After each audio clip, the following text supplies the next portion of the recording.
വൈസൻസിൽ നിന്ന് പുതുതായിട്ടൊരു ഓഫർ വന്നിട്ടുണ്ട്. അപ്പോൾ ഓഫർ വന്നിരിക്കുന്ന ഗെയിം സെക്ഷനിലാണ്.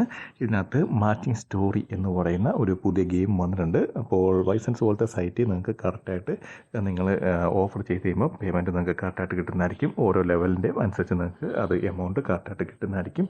അപ്പോൾ ഇതുപോലത്തെ സൈറ്റുകളിൽ, അതായത് വൈസൻസ് ഒക്കെ പോലത്തെ സൈറ്റുകളിൽ ഓഫർ വന്നു കഴിഞ്ഞാൽ അപ്പോൾ തന്നെ ചെയ്യാൻ നോക്കുക. അല്ലെങ്കിൽ അത് എക്സ്പയർ ആവും. അതുപോലെ തന്നെ നിങ്ങൾക്ക് അല്ലെങ്കിൽ ഡോളർ എമൗണ്ട് കുറയുന്നതായിരിക്കും.